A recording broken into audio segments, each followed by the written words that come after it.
SER Podcast. Estás escuchando El Abierto de Hoy por Hoy. Cada día analizamos las noticias más relevantes de la actualidad, las claves políticas, económicas y sociales, con las voces de los protagonistas y los distintos puntos de vista de nuestros tertulianos.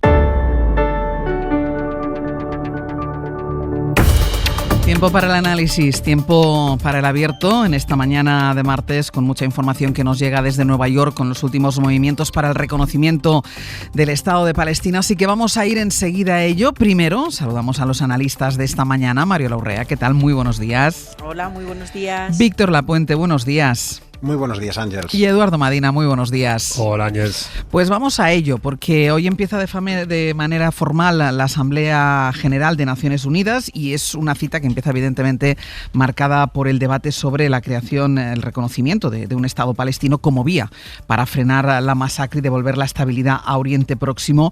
Ayer lo venimos contando desde primera hora, Francia y otros 6 países se sumaron a esa ola global que impulsa el reconocimiento oficial de ese Estado palestino en una jornada que por el número de países que se fueron adhiriendo, muchos ya califican como de jornada histórica. Enviada especial a la sede de la ONU en Nueva York, Sara Canals, buenos días. Buenos días, Ángels. Fue el salón plenario de la Asamblea General el lugar donde Macron y los representantes de otros 6 países europeos anunciaron su apoyo de facto a la solución de los 2 estados. Fue en el marco de un evento de alto nivel del que renegó Israel, que dejó su silla vacía, no acudió a esta cita, y Estados Unidos, que dejó hace tiempo de ser neutral y que denegó además, recordemos, ayer lo destacábamos, el visado al presidente de la Autoridad Nacional de Palestina para que pudiera entrar en Estados Unidos, y tuvo que seguir por videoconferencia ese acto que respaldaba de manera multitudinaria la creación, Sara, de un Estado propio. Sí, con este contundente ha llegado el momento. Le temps est venu. Un solemne presidente Emmanuel Macron ha marcado el inicio de esta lluvia de apoyo a Palestina por parte de la comunidad internacional. Que la France reconnaît aujourd'hui l'État de Palestine.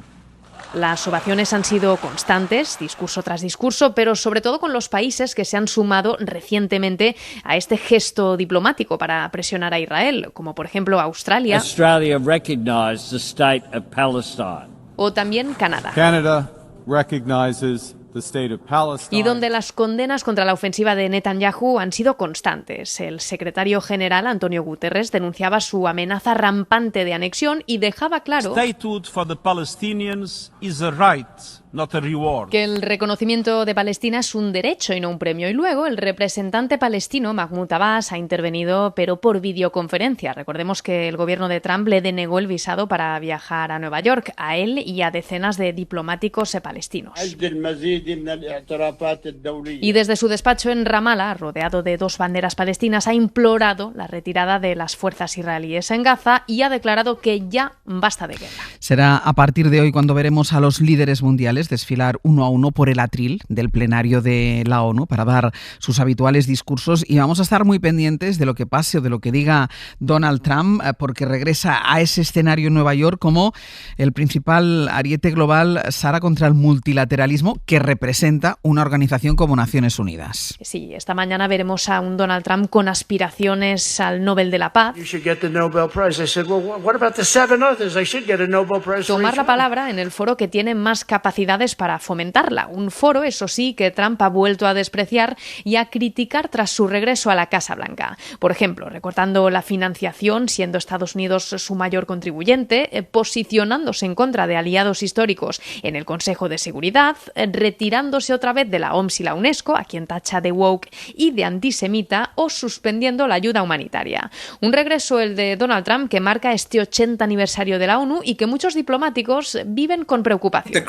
Lo explicaba en una entrevista a la cadena SER el profesor Chris Lu. Es ex asesor de Obama y también ex embajador de Estados Unidos ante la ONU, precisamente para la gestión de presupuesto durante el gobierno de Joe Biden. A world in which the United Nations, in which the US does not control anymore, would clearly be dominated by China. Alerta que una ONU sin el control de Estados Unidos podría acabar dominado por China, el segundo mayor contribuyente, o por países como Rusia, y cuenta que ha advertido a sus colegas de la administración de Trump. That's why I caution people in the Trump administration, be careful of what you do. de que tengan cuidado con lo que hacen. Una semana donde los conflictos en Gaza, Ucrania y también Sudán estarán, sin duda, en el centro de todos los debates y en una ONU que muchos consideran que está, ahora más que nunca, en un estado de parálisis. Sara, gracias. A vosotros. Y en Nueva York está también Pedro Sánchez. Hoy damos un paso crucial al reivindicar la solución de los dos estados en esta conferencia.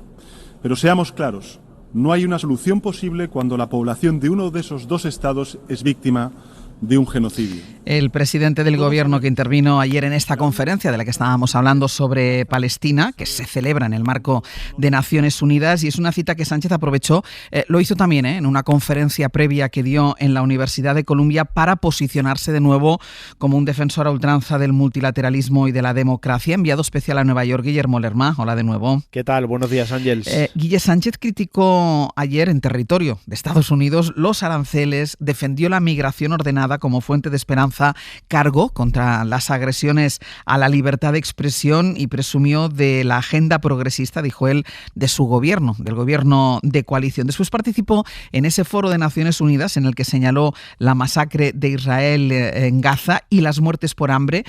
Lo hizo en el mismo lugar, en el mismo atril desde el que hoy hablará Donald Trump.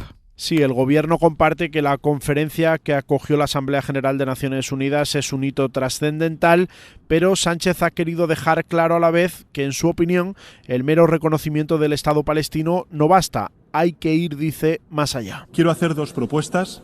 La primera es que el Estado de Palestina debe ser miembro de pleno derecho en Naciones Unidas, en pie de igualdad con el resto de estados. Y en segundo lugar, tenemos que adoptar con carácter inmediato medidas para frenar la barbarie y hacer posible la paz. El presidente, que no mencionó a ningún país en concreto, tampoco Estados Unidos, sí quiso hacer un llamamiento a los países que callan ante el genocidio, lanzándoles esta advertencia. Excelencias, la historia nos juzgará y su veredicto será implacable con quienes perpetraron esta barbarie y con quienes callaron o miraron hacia otro lado. España pide al conjunto de la comunidad internacional que tome medidas y, como ejemplo, Sánchez pone las que ha planteado en su ejecutivo, entre ellas el embargo total de armas que de manera definitiva va a aprobar hoy el Consejo de Ministros. El jefe del Ejecutivo quiere aprovechar esta semana de alto nivel para presentar a su gobierno como contraejemplo a todo lo que representa Trump, y por eso su primer discurso en este viaje por Nueva York lo quiso lanzar desde la Universidad de Columbia. Open societies can only thrive under true democratic governance. Estandarte de las protestas estudiantiles contra el apoyo de Estados Unidos a Israel, desde allí el presidente defendió una visión de la inmigración en positivo y en plena polémica por la persecución de Trump a medios de comunicación críticos. Sánchez también advirtió de que impedir la crítica al poder es sembrar la semilla de la tiranía. Guille, gracias. Hasta luego, muchas gracias. Pues de jornada histórica se habló ayer en Nueva York, porque fueron los países quien gota a gota fueron reconociendo el Estado de Palestina.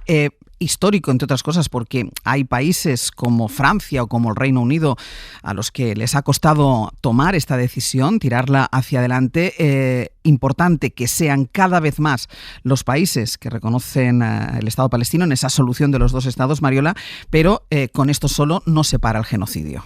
Con esto no se para el genocidio, y es muy probable que nada ni nadie vaya a parar a Israel en el propósito político que tiene. Yo he hablado siempre de un plan claro y firme, consistente en hacer precisamente inviable la solución de los dos estados, que es una solución auspiciada por Naciones Unidas.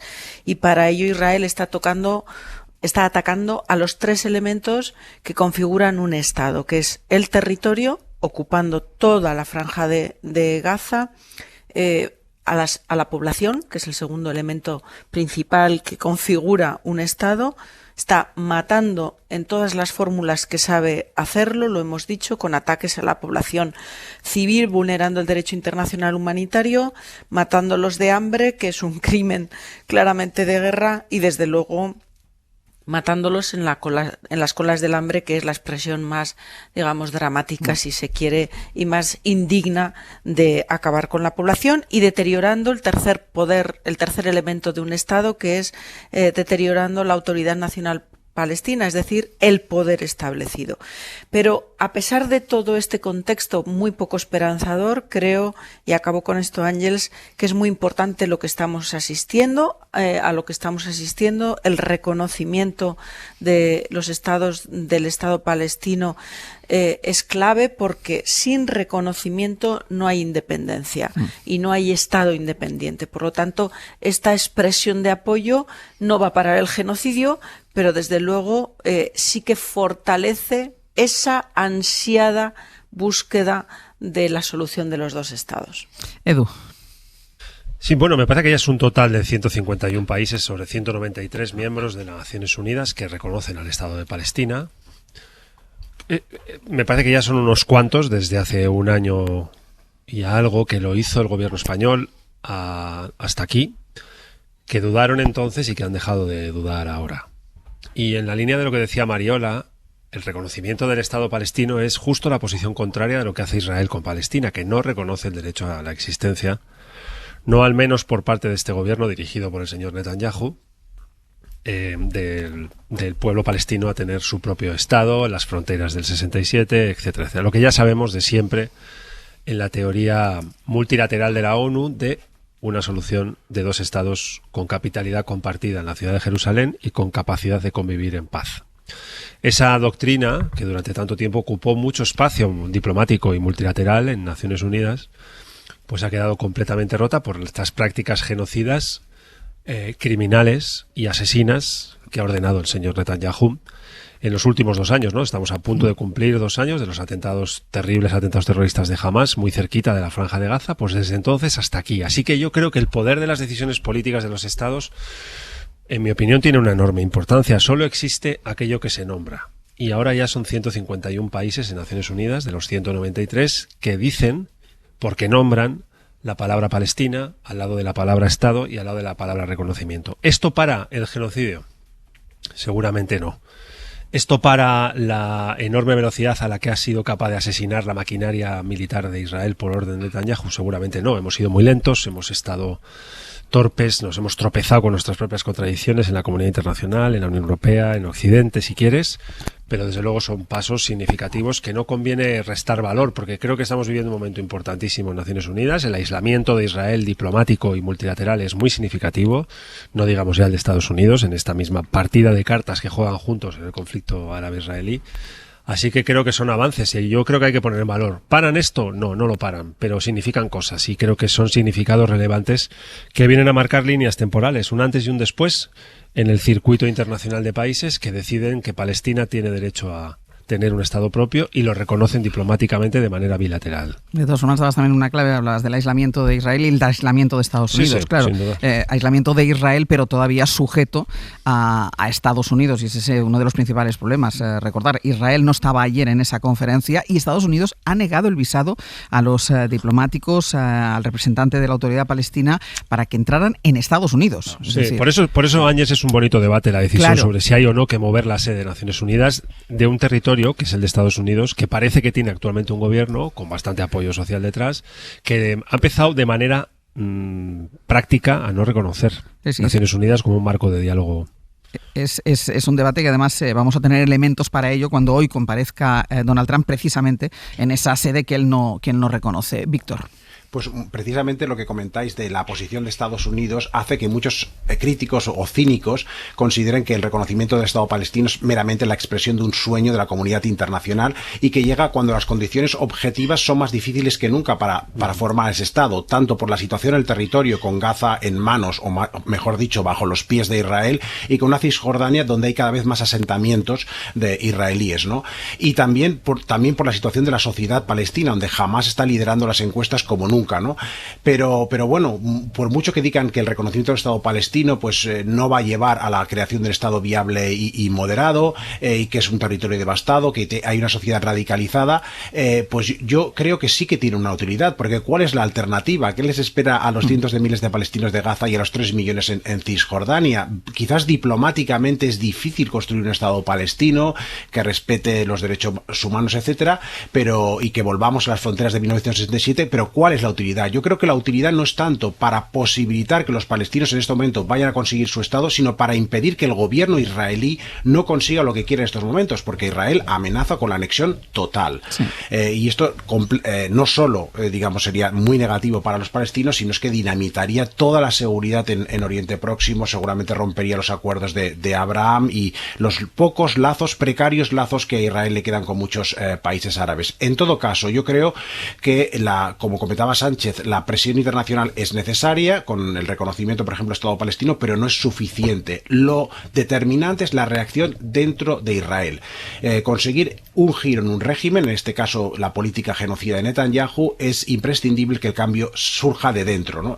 Se pone mucho como ejemplo el apartheid y el boicot internacional a Sudáfrica, pero llevó 35 años llevar a cabo ese cambio en la sociedad sudafricana, y no fue hasta que no surgió desde dentro de la propia sociedad. Entonces, aquí está la cuestión. Hay muchos críticos con el reconocimiento del Estado palestino, críticos muy sensatos y progresistas, que dicen, ojo, porque en estos momentos dentro de Israel la oposición y también las familias de los secuestrados, que eran aliados de la oposición contra Netanyahu hasta hace muy poco, en estos momentos consideran que es un premio a Hamas el reconocimiento del Estado palestino. Pero hay que tener en cuenta que también dentro del Estado palestino hay gente que mira pues a más largo plazo, y estas personas, estos intelectuales, están intentando convencer, algunos de ellos, por cierto, son sionistas, intentan convencer que la única solución es el Estado palestino. Y me gusta reivindicar la palabra sionista, porque creo que de forma injusta el término sionista ha pasado a considerarse sinónimo de las políticas de exterminio de Netanyahu, cuando sionismo es básicamente y únicamente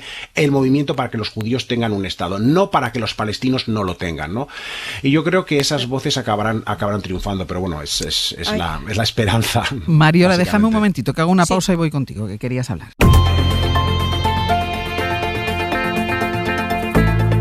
El Abierto. Ser podcast. En El Abierto, Mario Larrea, Víctor Lapuente y Eduardo Madina hablando del reconocimiento país a país que fueron cayendo ya ayer en cascada en esa conferencia en el marco de la Asamblea General de Naciones Unidas para el reconocimiento del Estado palestino. Mario, la que pedías la palabra. Sí, dos cosas. Una primera en torno al valor de lo que está ocurriendo, ¿no? En los términos que ya apuntábamos. Es que claro que el escenario para Palestina es un escenario muy negro por la determinación de Israel en ejercer y llevar a cabo hasta las últimas consecuencias un plan político que nadie hoy tiene la capacidad de poder parar. Yo creo que ni siquiera Estados Unidos.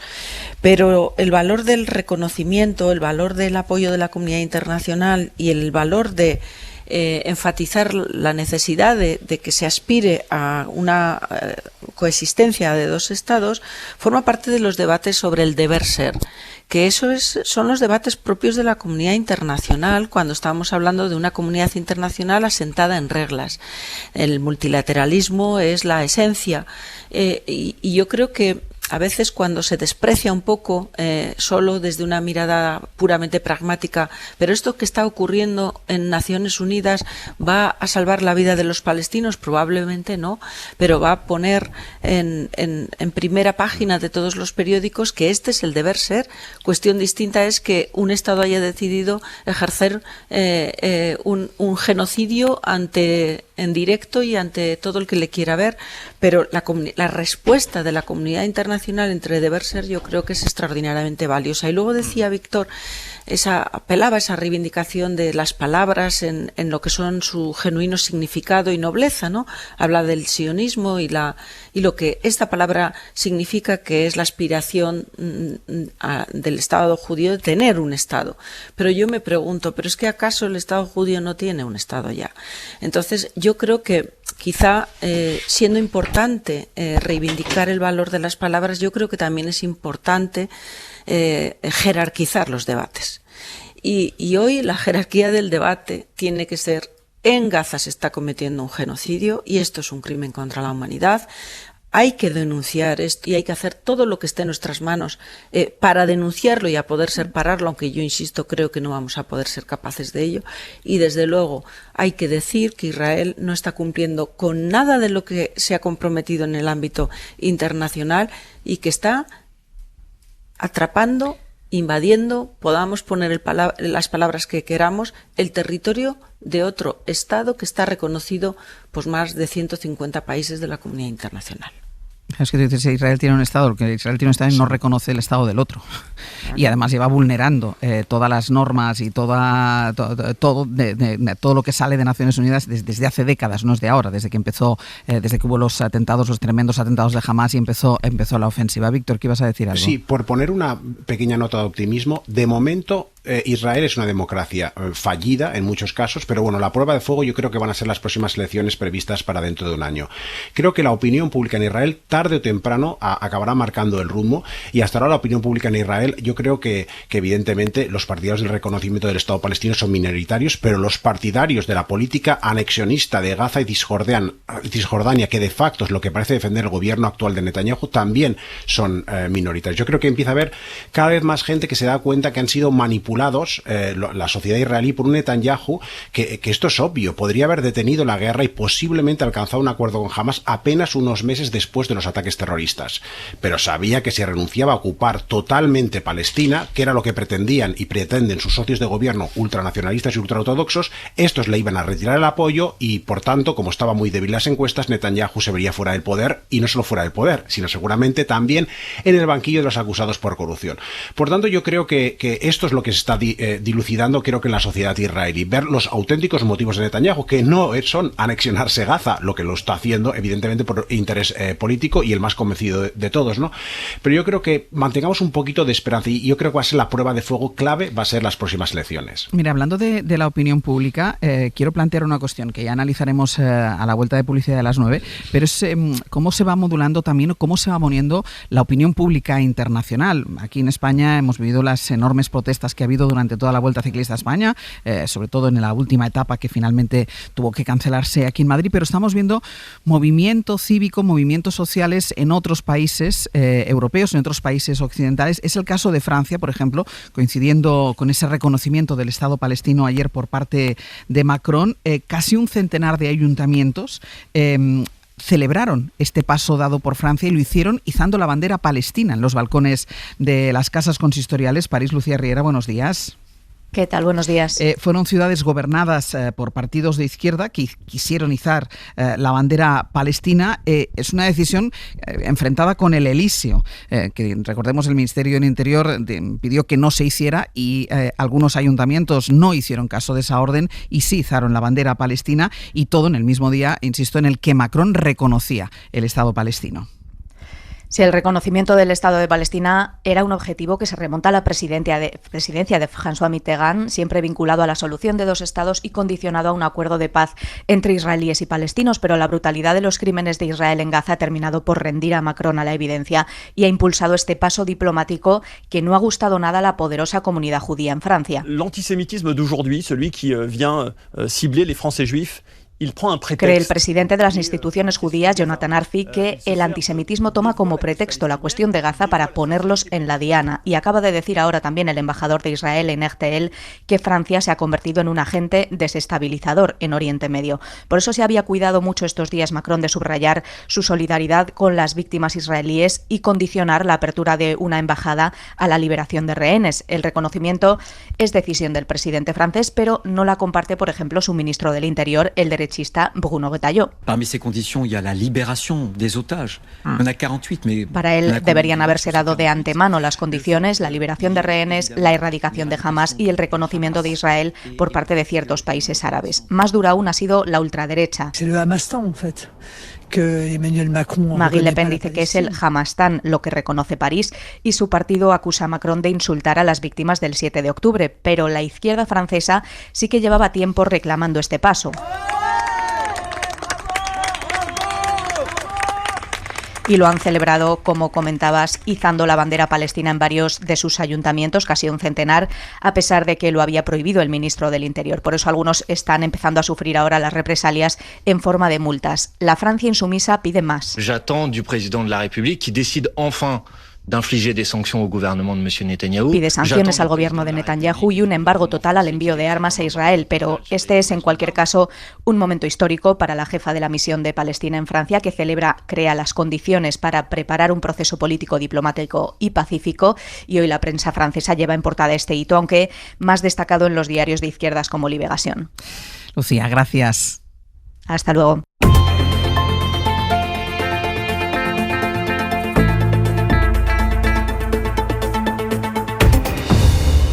Mario Laurrea, Víctor Lapuente y Eduardo Madina. Estábamos hablando de cómo se va moviendo también la opinión pública internacional, esos ayuntamientos que, contraviniendo la orden dada por el Ministerio del Interior francés, han izado la bandera palestina después del reconocimiento del Estado palestino por parte de Francia. Y después está lo que pasó ayer en Italia. Corresponsal Joan Solés, buenos días. Buenos días, Ángels. Porque se convocó una huelga general en apoyo de Palestina. Por la tarde en las principales ciudades del país, miles de personas se manifestaron en solidaridad con Gaza y para reclamarle a Meloni y a su gobierno que rompa relaciones con Israel y siga los pasos que ha dado precisamente Francia, Canadá, el Reino Unido. Y los pasos de España también, Ángels. 500.000 de italianos, según los sindicatos, han participado en las numerosas manifestaciones contra la ocupación militar de Gaza a favor del Estado palestino, exigiendo a Israel un alto el fuego inmediato e incondicional, exigiendo a Hamás que libere a los secuestrados y a la Unión Europea la imposición de sanciones al gobierno de Netanyahu y un embargo total de importaciones y exportaciones de armas. Las marchas en 82 ciudades han sido masivas, principalmente en las grandes capitales, Turín, Venecia, Bolonia, Roma, Nápoles o Catania. En ocasiones hubo incidentes, en Milán los más graves, cuando un grupo de violentos intentó asaltar la estación central de trenes. La derecha italiana, ministros del gobierno de Meloni y prensa no independiente han intentado desacreditar y deslegitimar a la mayoría absoluta pacífica de manifestantes. Así, esta mañana, por ejemplo, Il Giornale, periódico de la familia Berlusconi, titula a 6 columnas "Delincuentes por Gaza", en referencia a quienes salieron a las calles. Violencia pacifista, leemos en el derechista periódico Siglo XXI. Paz en Gaza, guerra en Italia, escribe en portada el diario La Verdad, exactamente todo lo contrario del título de su cabecera. Joan, gracias. A ti. Edu, importantes esos movimientos diplomáticos, importantes estos reconocimientos por parte de los líderes políticos, pero también importante ese movimiento de opinión pública que parece que ahora está como más activada. Lo vimos aquí en España, pero la manifestación de ayer, incidentes al margen, que los hubo, pero manifestaciones multitudinarias de ayer en Italia. Bueno, yo creo que es una fase de renacimiento de un sector, al menos sector amplio, de la sociedad europea en algunos de sus países pues más grandes, más relevantes en términos de volumen de población, etcétera, ¿no? Hubo un primer instante de una indignación social que recorrió muchas sociedades europeas en los primeros momentos del ataque criminal de Netanyahu contra la población palestina como respuesta a todas luces excesiva, desmedida, descontrolada a los atentados terroristas de Hamás del 7 de octubre del año 2023. Durante un tiempo ha quedado latente esa respuesta, no diré adormilada, pero casi, más bien, no sé si cansada, no sé si ya insensible ante lo que sucedía por agotamiento de noticias, y de un tiempo a esta parte yo creo que ha renacido con muchísima fuerza, y ahí a veces da a la calle la sensación de ir más rápido que las instituciones, de tener más claras las cosas, de dudar menos en la percepción que tiene de lo que allí está sucediendo, y que pide a sus gobernantes que lo tengan claro y que se sientan acompañados en la toma de decisiones con respecto a lo que allí está sucediendo, ¿no? Seguramente, si este despertar continúa, este renacer, digamos, a esta conciencia social de denuncia de lo que Netanyahu está haciendo en Gaza, que es indiscutiblemente una práctica genocida que busca acabar con la población civil en Palestina, tanto en Gaza como en Cisjordania, y quedarse, como decía antes Víctor Lapuente, con todo su territorio, incorporárselo, anexionárselo, robárselo a los palestinos, pues seguramente puede ser un aliciente para una toma de decisiones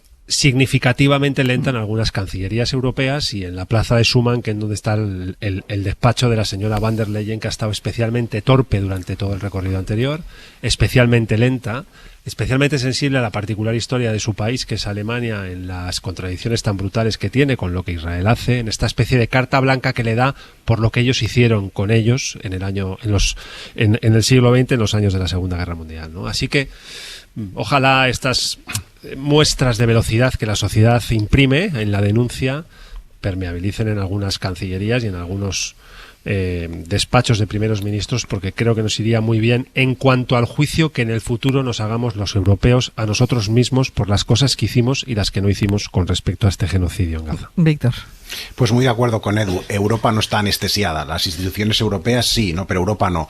Dicho esto, una nota. Yo creo que el movimiento de solidaridad con Palestina tiene todo el derecho del mundo a protestar. Es un fin legítimo y que obviamente yo comparto, pero también tiene un deber que cumplir, unas reglas, ¿no? Hay que mantenerse dentro de los límites de la ley y de las normas de convivencia ciudadana, que es algo más amplio, algo más difuso, pero tan importante o más como el cumplimiento estricto de la ley para la convivencia democrática, ¿no? Yo creo que tiene que hacerlo por dos motivos. En primer lugar, por coherencia con las propias reivindicaciones del movimiento. Si queremos el respeto a la ley internacional y a los principios de la democracia en Gaza, debemos predicar con el ejemplo, mostrando un respeto escrupuloso a los principios democráticos y el Estado de Derecho. Hemos de seguir las normas sobre el izado de las banderas o sobre lo que sea, como cuando tenemos que detener el coche ante un semáforo en rojo aunque no haya tráfico. El respeto meticuloso de la ley creo que es algo imprescindible y a veces lo estamos perdiendo, sobre todo en algunas sociedades del sur de Europa, que es donde estamos viendo estas protestas a veces un poco excesivas. Y en segundo lugar, por la propia efectividad del movimiento. Si quieres concienciar a tu sociedad italiana o francesa para que presione a tu gobierno, necesitas ganar adeptos con la contundencia de tus argumentos, pero también con la suavidad en las formas. Las protestas que son disruptivas, por mucho que las entendamos, es que ante la tragedia Gaza es normal sentirse enfadado. Sí, es normal sentirse enfadado, es legítimo sentirse furioso, pero creo que no hay que permitir los excesos porque corres el riesgo de alienar, de alejar a personas de centro a las que podrías sumar a tu causa, porque si fuerzas a una persona moderada a elegir entre unirse a una reivindicación social, por muy legítima que parezca, o mantenerse fiel a los principios del Estado de Derecho, van a elegir lo segundo.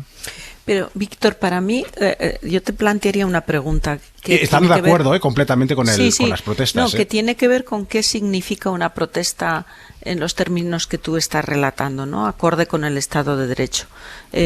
Porque el derecho a la protesta en sí misma implica la generación de cierta incomodidad y la generación de ciertas actuaciones que desbordan, no digo la ley, pero sí desbordan, digamos, el proceder habitual. En eso consiste la protesta y eso está avalado por los tribunales en estos términos. Entonces, yo, honestamente, si nos vamos a escandalizar por el izado de la bandera palestina en no sé qué municipios y luego mostramos, no me refiero a tu caso, hablo en términos generales, más apatía hacia 65.000 muertos, me parece que estamos alterando el sistema de sensibilidades hacia lo que es una vulneración y una conculcación de la ley.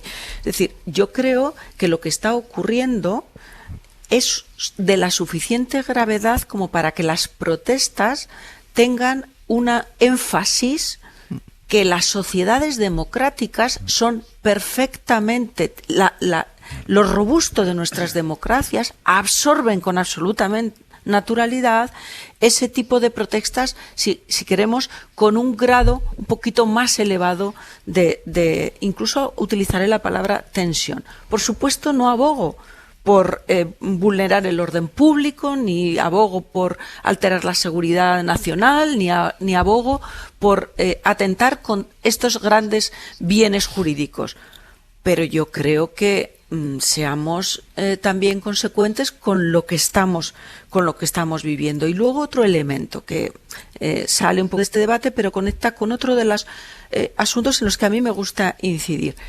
El gobierno ultraderechista de Netanyahu está, además de atacando el territorio de Gaza, además de aniquilando a la población, está erosionando el poder organizado de la Autoridad Nacional Palestina. Insisto en esto porque al deteriorar la Autoridad Nacional Palestina, lo que haces es justificar el surgimiento de un poder alternativo en fórmula de Hamás y pretender legitimar con más acciones, obviamente contrarias al derecho internacional humanitario y a todas las normas jurídicas internacionales, tu actuación como gobierno. Por lo tanto, también denunciar esa acción que es más sutil, que es de orden más político, pero que tiene unas consecuencias brutales porque legitiman tu acción contra Gaza, pues yo creo que también es relevante. Por eso, el haber Estados Unidos privado contra las obligaciones que tiene como Estado sede de Naciones Unidas en los visados al líder de la Autoridad Nacional Palestina, tiene una gravedad supina. y que tenemos que por eso planteaba, yo creo que era Edu el que planteaba el debate de si sigue, claro, si tiene que seguir manteniéndose en Nueva York la sede de Naciones Unidas. Pues este es un debate importante, y además siendo conscientes que tenemos otras sedes de Naciones Unidas en otros lugares, entre otros casos en Europa, podríamos plantear ese debate y llevarlo a las últimas consecuencias.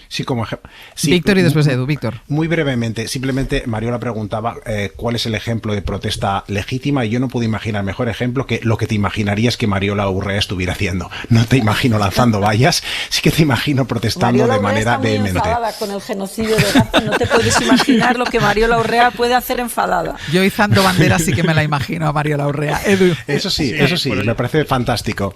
Edu. Yo creo que si echamos la vista atrás y miramos nuestra propia memoria y la propia hemeroteca de la dignidad de la sociedad española en su conciencia, y las veces que en el pasado ha sabido demostrarlo, pues seguramente a todos nos vienen las grandes manifestaciones que las no sé cuántas ciudades españolas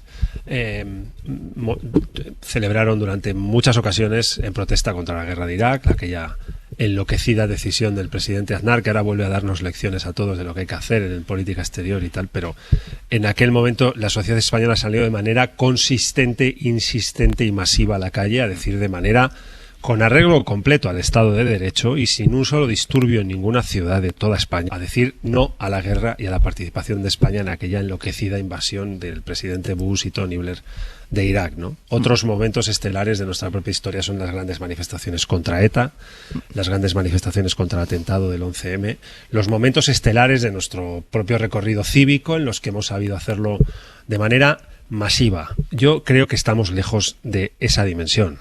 Me gustaría decir lo contrario, me gustaría decir que en España la conciencia cívica de la sociedad española, consciente como es de la práctica genocida del presidente Netanyahu contra la población civil en Gaza, mujeres, niños, niñas asesinadas, está saliendo de manera masiva a la calle, consistente, insistente. Estamos lejos de hacerlo, estamos muy lejos, no estamos llenando ni una pequeña parte ni un pequeño porcentaje de lo que hemos sido capaces de llenar en términos de denuncia en otras ocasiones del pasado, ¿no?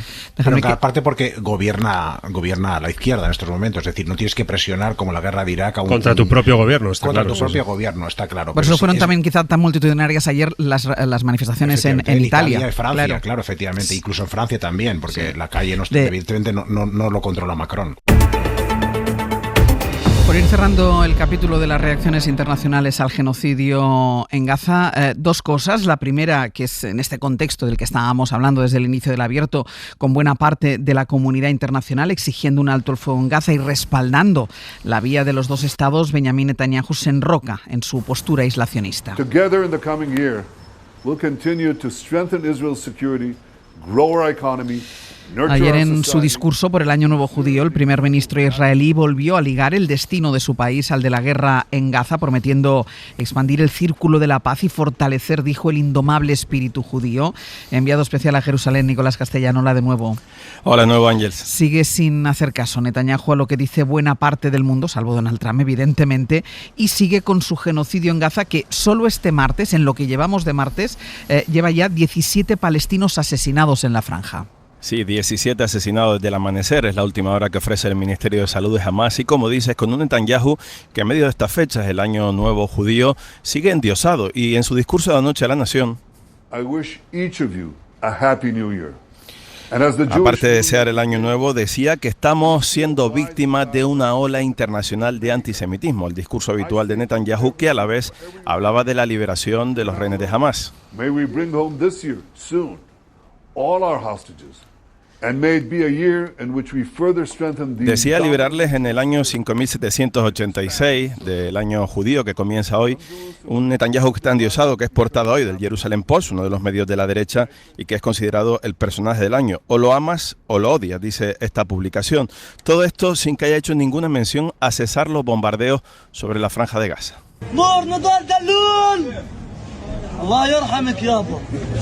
Este padre abraza el cadáver de su hija de 7 años. Se llama Nur, es un nombre concreto del centenar de muertos de las últimas 24 horas. Quizás si pusiéramos toda la lista de nombres de esos casi 66.000 muertos, en lugar de estos 50 judíos influyentes, quizás generaría otra influencia internacional en esas protestas que describías en distintas capitales del mundo. Y mientras aquí anoche, delante de la casa de Netanyahu, Volvíamos a ver a las familias Ángel protestando ante la casa del primer ministro, implorándole que cesen los bombardeos para intentar sacar con vida a los 28 rehenes que se cree que quedan en Ciudad de Gaza con vida. Entre ellos, después de ese vídeo propagandístico de Hamas en el que se ve a un joven de 23 años ya implorándole a Netanyahu que pare las bombas o que lo van a matar. Y ayer, Nico, nos contabas cómo la prensa israelí, buena parte de la prensa israelí, los ministros más ultras del gobierno de Netanyahu presionan al primer ministro para que acelere la anexión de Cisjordania. Tú has estado allí estos días y tú has podido constatar cómo se ha disparado el miedo en esa zona, las acciones del ejército hebreo contra civiles palestinos, porque, por ejemplo, solo en Tulkarem, al norte de ese gran territorio palestino, las Fuerzas Armadas israelíes han detenido en los últimos meses a cerca de 11.000 personas y muchas aldeas han quedado incomunicadas por el aumento de checkpoints que impiden la libre circulación, y eso contribuye al declive de los índices tanto de salud mental de la población sometida, que está permanentemente bajo el miedo. Sí, la ultraderecha sobre todo presiona a Netanyahu, Ángel, para que se anexione formalmente ya Cisjordania. Recordemos que la tiene encerrada, muro de 700 kilómetros, control con checkpoint, asedio constante, las incursiones del ejército. Así lo describe el presidente de la Asociación de Presos de Tulkarem. تطلعوا من دوركم وتدشوا المخيم وفيش رجعة. أحيانا 6 أشهر بقعد المرض ويتعالج منه. Ibrahim habla claramente de Gaza, de que el norte de Cisjordania, tanto Jenin como Tulkarem, son la próxima Gaza, y se refiere a la cifra: más de 11.000 detenidos, entre ellos sus 2 hijos, uno ha estado 18 meses, otro 40 meses en prisión sin ningún tipo de cargo, y tiene un hermano que lleva 23 años en prisión.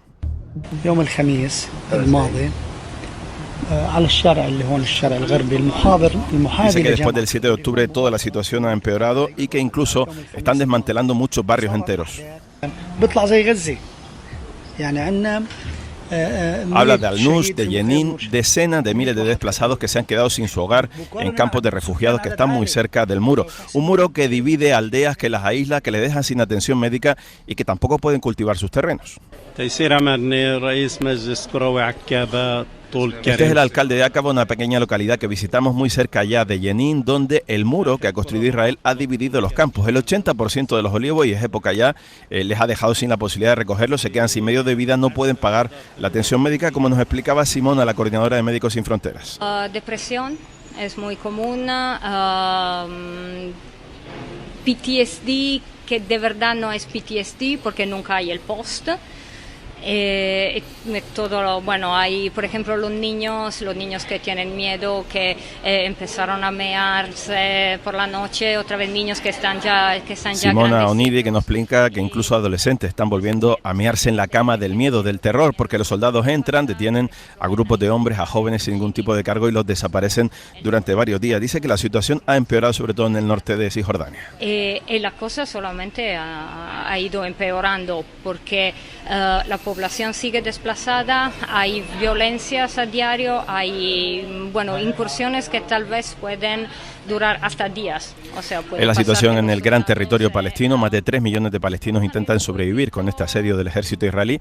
Ha reforzado Netanyahu toda su presencia de las tropas dentro de Cisjordania, y aquí se ve con mucho miedo dentro de Cisjordania los próximos pasos que pueda llevar a cabo Netanyahu, que, como decimos, en la práctica ya controla Cisjordania, los tiene apresados en esta prisión a cielo abierto, pero políticamente sí que podría ser un gesto importante que a su vuelta de la ONU, como ha amenazado estos días, pueda dar ese paso. Nico, gracias. Hasta luego, un abrazo. Y todavía un último apunte sobre todo esto, porque está a punto de empezar el Consejo de Ministros y hoy llega a la mesa del Ejecutivo el decreto del embargo de armas. Javier Bañuelos, buenos días. ¿Qué tal, Ángels? Buenos días. Esta es una de las principales medidas que anunció Pedro Sánchez en el inicio del curso político hace un par de semanas y que ha ido sufriendo retrasos en su aprobación por diferencias entre los socios, también por problemas técnicos, y es una medida que va a suponer una merma en el material bélico del ejército español y de momento no está previsto cómo subsanarlo. Eso es, Ángels. Con la máxima discreción, Defensa trabaja ahora mismo con la industria militar para mitigar esa merma en las capacidades de las Fuerzas Armadas, un impacto negativo provocado por ese embargo que alertan ya algunos analistas como Antonio Fonfrías, profesor de Economía de la Defensa de la Universidad Complutense.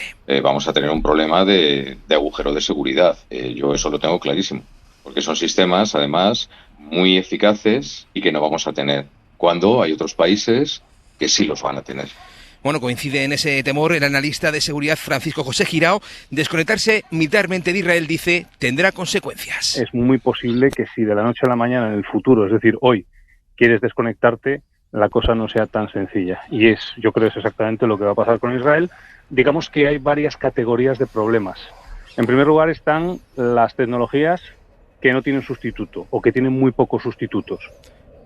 Es el caso de los misiles Spike. El Ejército de Tierra ya utilizaba una versión antigua de estos misiles que Israel ya está utilizando en Gaza. El gobierno ha cancelado ya la compra de la versión más moderna. La alternativa son los Javelin de Estados Unidos, pero es una opción escasa y cara.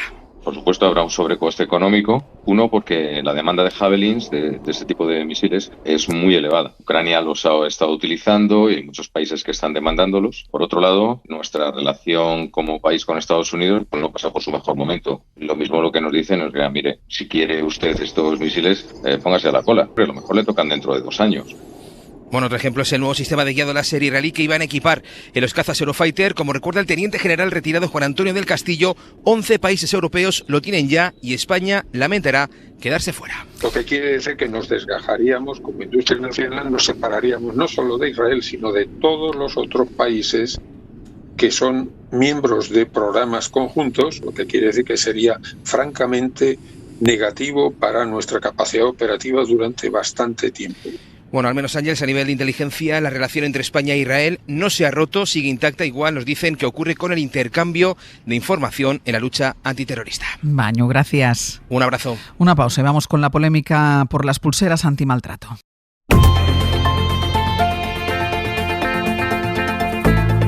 El Abierto. Ser Podcast.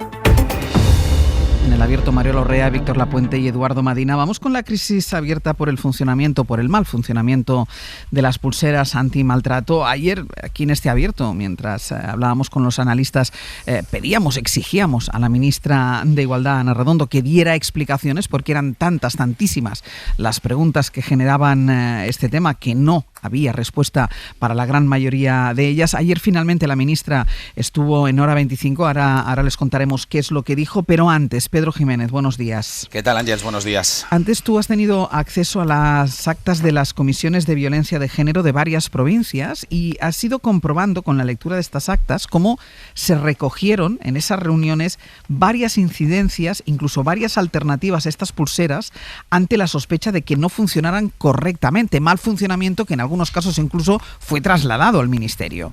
Sí, la SER adelantó ayer el contenido de las 3 comunicaciones de esas comisiones que el Poder Judicial envió a Igualdad a principios de año para alertar del mal funcionamiento de las pulseras antimaltrato. La primera, de noviembre de 2024, en Granada, donde los jueces explican que los primeros meses, con el cambio de empresa, fueron caóticos, y es literal. En febrero de 2025, esta misma comisión constata que la cosa ha ido a peor. Dice la Guardia Civil que las víctimas se sienten desprotegidas, que les generan ansiedad los fallos en las pulseras y que algunas incluso la han devuelto al juzgado. La tercera comunicación, Ángeles, es de un juzgado de Ourense, alertando de lo fácil que resulta para el agresor quitarse el dispositivo. Estas son 3, pero en la SER, tú lo decías, tenemos docenas de actas de comisiones de toda España, alguna incluso de abril de 2025, que reproducen los mismos problemas. El fundamental es el retraso en instalar el dispositivo, y luego hay otros problemas técnicos como los errores en la medición de distancias, la mala cobertura o la manipulación de los dispositivos que hacen los agresores. Una jueza explica en Cáceres que saltó la pulsera de la víctima cuando el agresor estaba en Canarias, y en Salamanca la policía local contaba que usaban perros adiestrados en vez de pulseras porque los consideraban más efectivos. Pedro, gracias. A vosotros, un abrazo. ¿Y qué dice ante todo esto la ministra? Insisto, que finalmente habló ayer, aunque no va a ser ella la que comparezca para dar explicaciones en el Congreso de los Diputados. Mario Lorido, hola. Buenos días, Ángeles. Ayer estuvo en Hora 25 Ana Redondo, negó que las víctimas de violencia machista estuvieran desprotegidas, que no le consta que hubiera habido absoluciones de maltratadores y que los fallos en las pulseras dice que ya se han subsanado. Sí, y de junio a noviembre de 2024, 5 meses duró el apagón de datos sobre el cambio de la empresa en la gestión de las pulseras de los maltratadores. Eso concretó la ministra, que ahora admite que al principio hubo muchos problemas. Es verdad que había habido un número importante de incidencias incidencias en ese momento de la migración, que afortunadamente se habían ido corrigiendo. A pesar de que la semana pasada, recordarás, señaló que esas incidencias habían sido puntuales, menores, que habían afectado a menos del 1% de los casos, en Hora 25 afirmó que no hay datos sobre archivos y absoluciones de agresores por quedarse la víctima sin pruebas en el juicio. Nosotros hemos solicitado esos datos porque no nos consta que en quebrantamientos de condena la causa para poner en libertad al agresor haya sido precisamente estas incidencias técnicas. No nos consta. Tampoco le consta que la anterior empresa adjudicataria del servicio, Telefónica, no colaborase en el traspaso de la información. A mí no me consta que no lo hiciera. Me consta que era un traspaso muy complejo y que la tecnología, además estábamos pasando al 5G, también influyó. Hubo un proceso tecnológico muy complejo. Y confirma que no ha habido apertura de expediente ni petición de responsabilidades a la nueva empresa, que es Vodafone, por incumplimiento del pliego de condiciones y por los fallos. Estuvimos encima permanentemente de la empresa para ayudar, aportar soluciones y resolver las incidencias junto con la empresa lo antes posible. Y dice Ana Redondo que hicieron todo lo posible para solucionar los problemas y que ahora, pese a lo que nos ha contado Pedro Jiménez, el sistema es mucho mejor para las víctimas. A fecha de hoy, que es lo importante también, creo que las mejoras técnicas pues han producido que efectivamente las víctimas se sientan más seguras y todo el sistema funcione mucho mejor. Aunque anuncia que para la nueva licitación del servicio, que será en mayo, se va a exigir mejoras en los dispositivos y también en las coberturas. Ángeles, no parece que vaya a haber dimisiones en el Ministerio de Igualdad. Desde luego, la ministra no piensa hacerlo, no piensa dimitir por esta crisis,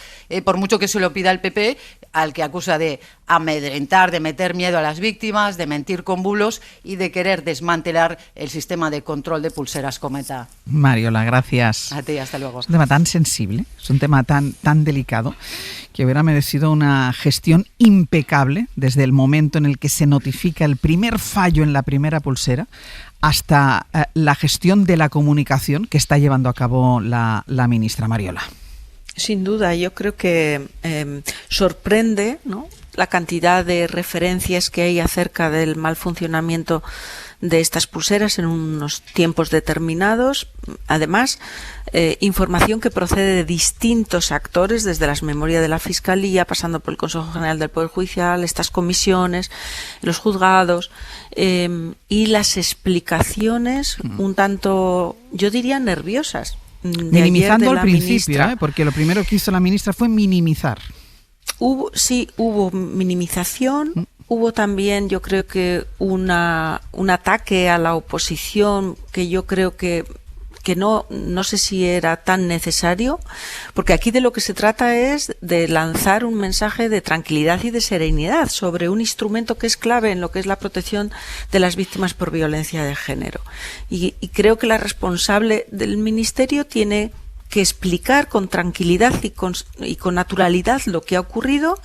Y bueno, si hay que asumir responsabilidades, yo no digo a ese nivel, pero si hay que asumir algún tipo de responsabilidades, pues entra también dentro de lo razonable. Yo escuché ayer la entrevista, verdaderamente considero que se perdió una oportunidad para lanzar un mensaje mucho más fiable de lo que había ocurrido y más seguro en términos de cuál es el momento actual y obviamente qué se hace para que no vuelva a ocurrir. Y también en lo que ha pasado, pues hombre, algún tipo de responsabilidad es razonable que se exija. Lo que no puede ser es una entrevista basada en que el tema es complejo y el sistema es complejo. Mire, complejo es todo. Edu. Todo. Sí, empezando por el fenómeno de la violencia machista y criminal que sufren las mujeres por el hecho de serlo, ¿no? Y para fenómeno complejo ese. Exacto. Yo no escuché la entrevista, porque no la escuché, pero comparto lo que acaba de decir Mariola Urrea. Creo que es inexplicable que esto haya sucedido. Es extraño que no haya habido antes medidas tomadas para evitar que continuara pasando. Y una vez que sale a altura de periscopio y lo vemos, en términos mediáticos lo llega a nosotros, es inexplicable también el volumen de explicaciones o el nivel de explicaciones que nos está dando el Ministerio. Así que creo que alguien va a tener que poner orden aquí, en el sentido de que seguramente esto afecta a un asunto nuclear de una visión política, ideológica, si quieres, o cultural de nuestra sociedad. Opera en su corazón mismo, no es un asunto colateral, es un tema central, nuclear. Así que convendría que las explicaciones públicas partieran de la consciencia de que lo es y que es un asunto relevante. Así que sí, bueno, vamos a ver qué sucede en los próximos días. Yo estoy seguro que van a suceder cosas. Víctor. Sí, yo creo que los fallos forman parte del avance de las políticas públicas en todos los terrenos, en política de vivienda, pero también en la protección de las mujeres en situación de peligro. Creo que siempre hay un ensayo y error. Lo que funciona en el papel, en una simulación de ordenador, a veces no funciona en la práctica. Pulseras que pueden funcionar, el contrato de adjudicación, pues generan problemas en la práctica, pero para que esto ocurra, para que podamos poner esta dinámica de ensayo y error en práctica, los fallos deben aflorar desde el primer momento. No debe dar la sensación opuesta de que se han intentado tapar, encubrir, porque parece que los fallos, en primer lugar, son reiterados, detectados por muchas personas, por los miembros de los cuerpos y fuerzas de seguridad del Estado, por jueces, por fiscales, etcétera, durante mucho tiempo y con consecuencias. No consecuencias en víctimas, pero como dijo la ministra ayer, pero sí que se han archivado procedimientos y bueno, hay constancia de que hay agresores que han sido identificados dentro de la zona supuesta de exclusión de la pulsera y que esta no lo detectó. Yo me gustaría confiar como Edu en que alguien vaya a poner orden, pero es que en el Ministerio de Igualdad nadie ha puesto orden en este gobierno y es una lástima porque era un ministerio clave para este gobierno, tanto en esta legislatura como la anterior, fundamental para la legitimidad de este gobierno construido sobre la base de la igualdad, sobre todo entre hombres y mujeres. Y este ministerio ha sido proclive a los problemas técnicos, ya no vamos a hablar aquí de la ley del solo sí es sí, de la rebaja de condena a agresores sexuales, pero también problemas tecnológicos, tanto con el biogen como ahora, ¿no? Con consecuencias peligrosas. Y esto ha ocurrido con una ministra pues muy vehemente, muy de izquierdas como Irene Montero y con otra, un titular que es bastante más discreta y bastante más moderada, ¿no? Entonces, algo nos está haciendo bien, ¿no? Fíjate, a mí hay una cuestión que me sorprende en todo este proceso, porque por supuesto que un instrumento de protección a las mujeres como es una pulsera que lleva el maltratador, que está conectado con elementos de naturaleza tecnológica, puede dar fallos. Eso lo entiende hasta el que no quiera entender. Sí, es la reacción. Efectivamente. Claro, pero a mí hay un elemento que me llama la atención. Esto depende de empresas. Esto es una concesión a la que concurren empresas. Bueno, ha habido una empresa que ha declinado el contrato, que ha terminado con su contrato, que no quería renovarlo, y ha habido una nueva empresa adjudicataria de la gestión de este instrumento. No se va a pedir explicaciones, no se abre una investigación. Claro. ¿Qué es lo que ha pasado? Porque aquí estamos hablando de la gestión de empresas, no es de la gestión de una política pública del ministerio. Y ayer, salvo error por mi parte, creo recordar que la ministra señaló que no había habido ninguna investigación a las empresas. Reunión con las empresas, eso sí. ¿Esto no es extraño? Es que es extraño todo, Mariola, porque es extraño en un tema así. Lo más importante es la transparencia, entiendo yo, y la claridad. Por supuesto. Y el Ministerio está jugando desde el principio, desde que salió el caso, a todo lo contrario. Es decir, a no dar. Es una mala gestión de crisis, ¿no? Pero pésima gestión de crisis. Claro, en un tema, claro, lo que pasa que a mí lo que me preocupa es que no es solo una mala gestión de crisis comunicativa, sino que parece que ha sido una mala gestión, digamos, operativa desde que se conoce el fallo de las pulseras. Es mala gestión operativa de los primeros fallos o señales de las pulseras. No hay ni siquiera gestión de crisis. Pensemos en mujeres. Claro. Que tienen agresores con pulsera. ¿Qué están pensando esas mujeres hoy? Cuando igual anoche escuchan a Aimar Bretos entrevistando a la ministra, escuchan esa entrevista que es... ¿Qué volumen de impacto está teniendo este caso ahí? ¿No? Y no creo que hay gestión de crisis, ni siquiera hay gestión. Hay una posición defensiva y una comunicación defensiva, autoexculpatoria, vertiendo contra la oposición lo de siempre. En fin, no es gestión de crisis. No, pero cuando me refiero a que es una mala gestión de una crisis es... me refiero a todo el proceso, no la parte comunicativa, Sí, porque sí, el Ministerio sin duda. debió de tener noticias en un momento determinado. Basta con leer las memorias de la Fiscalía, que en reiterados años se ha hecho mención a este elemento. También el Consejo General del Poder Judicial. También estas comisiones concretas que se ocupan de esto los funcionarios, o sea, personal encargado de la gestión de esto, advertía de algunos fallos. Bueno, el Ministerio sabe que esto está en manos de unas empresas. Ha habido de una empresa telefónica a Vodafone.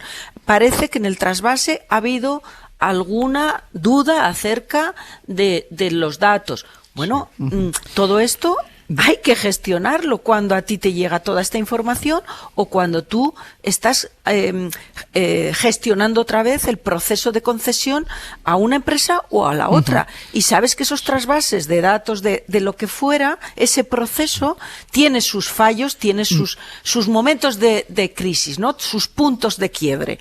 Bueno, a eso me refiero cuando digo un fallo de gestión en toda la... Víctor, y cierro contigo. Sí, es un fallo de gestión y además nos están hurtando un debate que yo creo que es muy interesante tener públicamente, ¿no? ¿Hasta qué punto podemos depender de la tecnología para estas cuestiones tan sensibles, ¿no?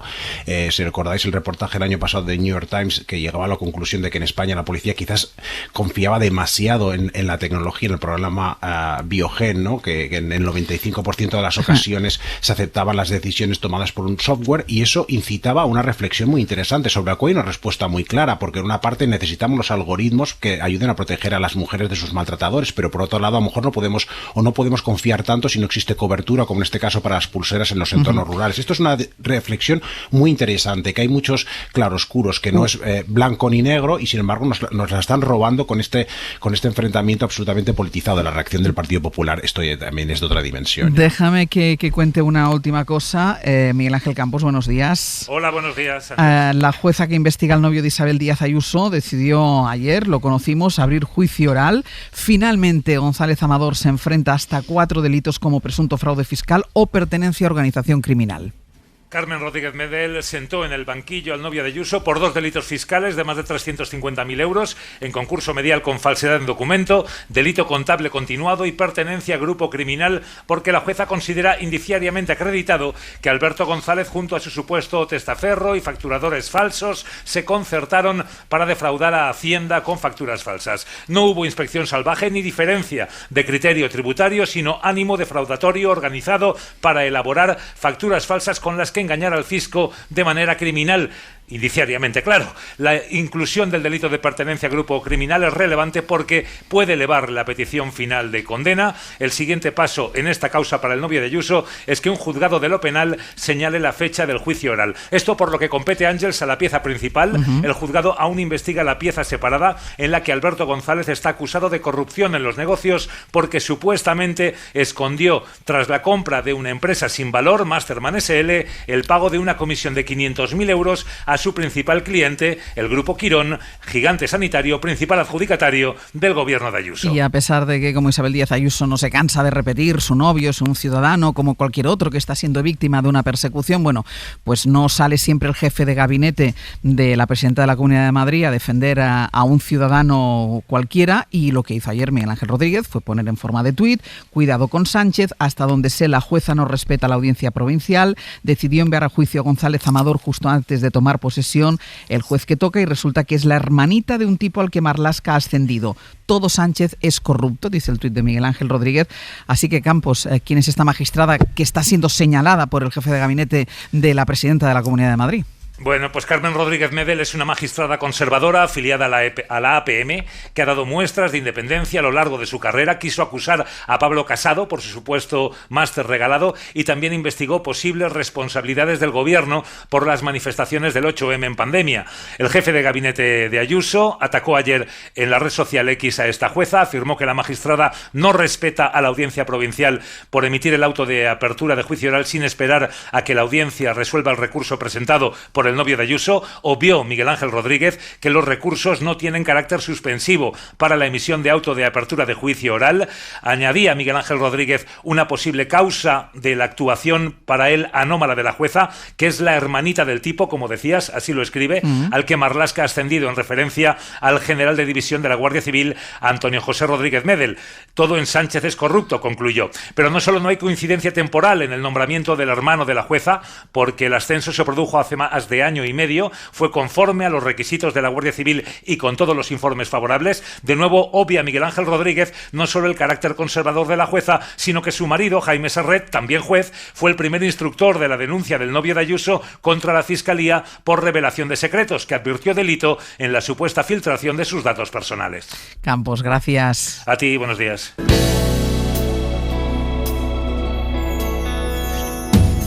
If I could reach the stars, pull one down for you, baby.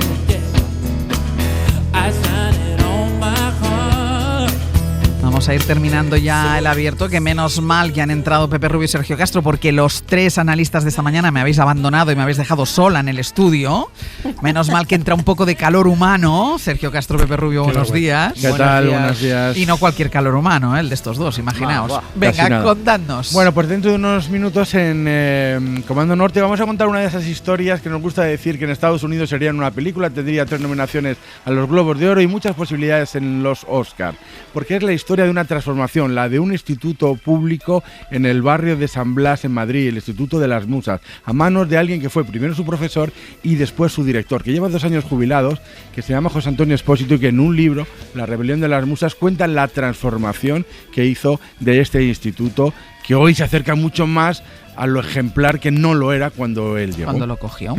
Bueno, pues hoy Miss Experiencia viene de la mano de Pascual Donate, ojo, y vamos a conocerla, se llama Lon Fleming, es nuestra Miss Experiencia, como decíamos, tiene 80 años, fue una musa de fantaterror, el género de películas de terror de serie B que se hicieron en la España de los años 70. Ah, una musa que, o sea, actuaba ella. Sí.